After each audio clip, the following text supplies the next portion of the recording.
So, good day, folks. This is Kenrick here from Caribbean Cuniculture. The YouTube platform is what we own here with this. You all would know the voice from Caribbean Cuniculture, the Facebook page, but so now we are deciding to put out some content on the YouTube platform as well, so that we could increase the awareness, increase the viewing, and that have the information accessible to the different types of content platform consumers, right? So we could spread the word that way. And so this one is for YouTube. This is the first YouTube video that we put out, and it has to do with feed management and an aspect of that toward balancing the rations in terms of the amount of concentrate pellets you would feed versus the amount of forages you would feed, and how that process is dynamic. And it isn't really a specific, continuous specific amount that is unchanging, right? So this morning here, this is the first time that I'm up on the farm, this first farm visit for the day. The last time I was here would have been yesterday evening. So what I'm here doing is part of the routine checks that I usually do on the farm, and this part has to do with looking at the cage floors and inspecting the feeding dispensers, both the forage rack and the J feeders, where we would dispense both forages and commercial pellets respectively. So we're looking to see how the consumption was, how the feed intake was last night. We usually feed at night when we determine that is the most active time for the rabbits here in the tropics, as during the day and the hotter times in the day, due to something called homeostasis, their appetites wouldn't be as intense as it would be during the night, right? So let's take a look at the cages here, starting from this one here, right? And off the back, you could see here the amount of forages that was consumed.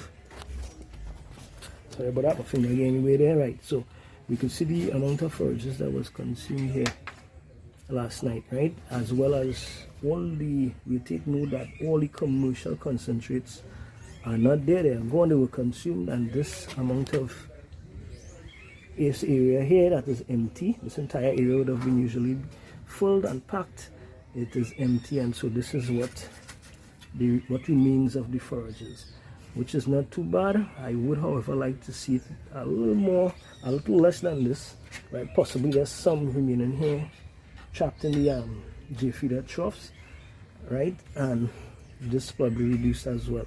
So let's look at the other cages as we go along. This is a different type of forage rack here. This is about 3 inches across that side, and it tapers in on the back side here, tapers in that way, so the base down there would probably reach to about 1.5 inches or 1 inch there about, right? And one thing I'd like to point out as I here is the alignment of the forage rack.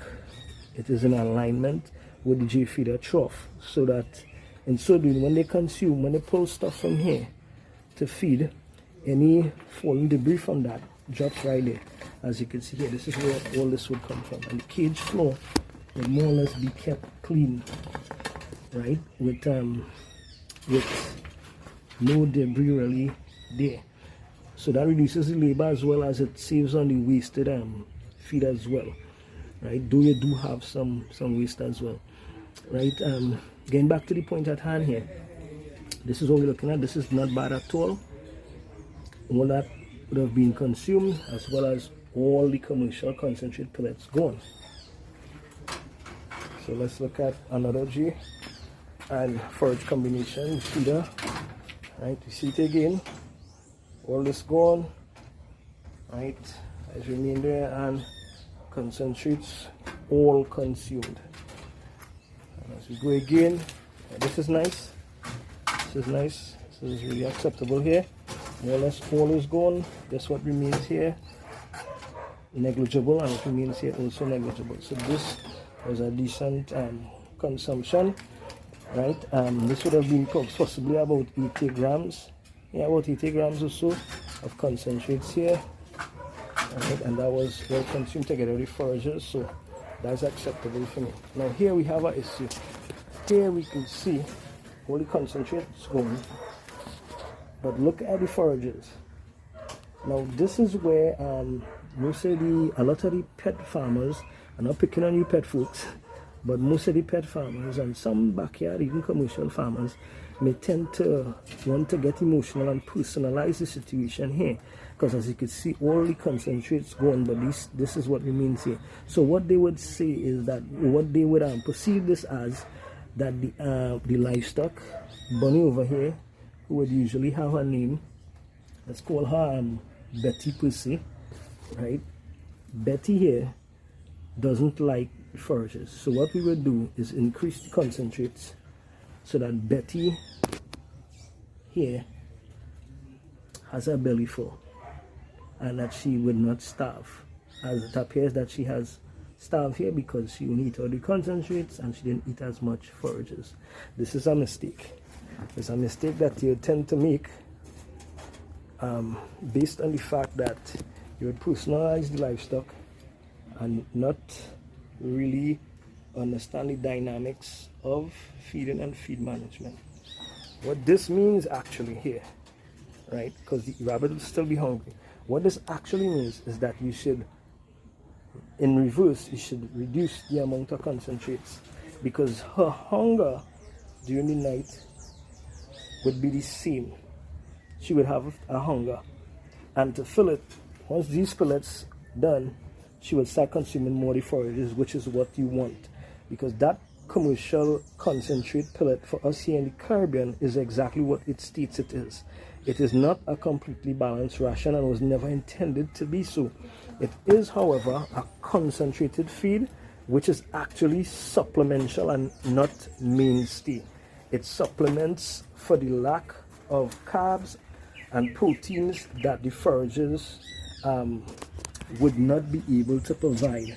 And this differs according to the life stage of the animal and the requirements of at that particular, the feed requirements, the nutritive requirements at that particular stage of development of the livestock.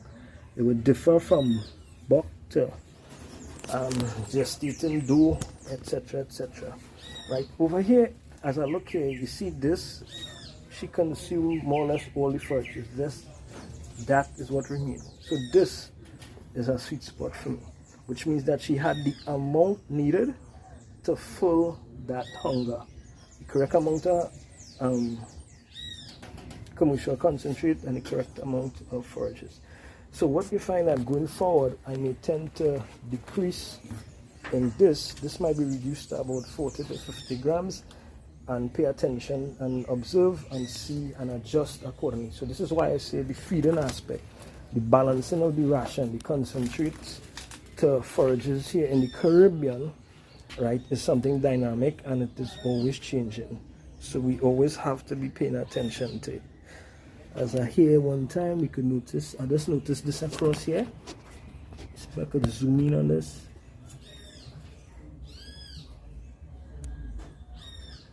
What we're observing here is a leak, a very slow leak by the on the nipple. So we'll treat for that. Now, coming back again to this, let's go across and take a look at the waste and see why we would not, we would reduce the commercial concentrate rather than increase it. Let's take a look at that. Right, so this is the fecal waste here. Go kind of slow here. So you can take a look at that, spherical shape, decent size, nothing joining together. That would indicate motility issues. And so this says, listen, feeding program is decent, right? Let's take a look. All of them kind of wet, so we could probably see if we could get one of them to take a look and see what we have. And let's select this one right here. Right, so let's take a look at that. So open it up, kind of dry, and see what we have here. Right, so this is it. Green on the inside and indigestible fiber. Right, this is really decent. Indicates that we that our motility is good and the color of it also indicates that the amount of nutrient, the nutritive value in the feed wasn't too bad either, right? So as the fibrous content here, that's what it look like, right? And this is what we would have feed. We have some urine here collected too as well to use accordingly. This here is what the rations were. This is something called paragrass. The name of this is Bracharia. I think is musica or something like that. I can't remember the name offhand, but you could check it out. Paragrass is one of the other names for the scientific name would be the Bracharia. Now, this particular grass is one of the go-tos for me. One of my favorites in terms of motility. It's made up of a lot of hard stems. You can hear the stems basically cracking there, right? Because the stems are packed with lignin, and this is why it probably is a good source of indigestible fiber. There's also the leafy part as well. The crude protein value is kind of low. I think they're like around 10 or under 10%. However, the crude fiber is like about 30 something, in the 30s range, 32 somewhere there, about, varying according to country, right, and according to irrigation and all these things, right? So that's the paragraphs. The other one in the mix here is this. This is Trichantera, also known as Madre de Agua. I can't remember the scientific name for it now. Right now, I think it's Nandis. I can't remember the name, so I wouldn't even bother to pronounce it. This is Trichantera. The other one, which I don't have any right now to show, would be Lucina. A highly palatable. All of these are decent. This has decent palatability. This also has decent palatability as well, right? The Lucina, however, is a little more palatable than these, and so hence the reason you can't even find it in here in what is left back. Usually they would tend to go at that, select that and pick that out first because of the palatability. That is also high in crude protein, just like this is high in crude protein. Now, just like a child, they would head to the chocolate first, and that is why you would observe the commercial concentrate pellets being consumed more or less first, and all being consumed, because that's the chocolate. This would be the broccoli, the carrots, the pak choy, again, the cabbage and the callaloo. This is what they would leave back here, right? You think that they really the healthier stuff, right? Well, in their case, the less concentrated stuff. This is not as concentrated in nutrients, so as dense as the commercial concentrates, right? As you can see, good old Betty here, right? With eat out all the chocolates, right? So now you understand. So as we see this here, we're still going to increase the forages, but we're going to reduce this by 10 grams or so throughout all, right? Except the last one that consumes all. That one will go back to 80 because it appears that that one has a better feed intake. I don't know if it is because on the end, right, where it would be more, I believe, probably cooler or something like that, right? So yeah, that's what we'll do. We will reduce that commercial concentrate pellet and not the other way around by reducing the grass or the bush, right, and increasing the concentrates. If you do that, you will end up in a lot of problems with things like the gastrointestinal issues, the GI issues, stasis, and so forth. So that's it for this video here, right? This is the first one. Let me know in the comments what you all think.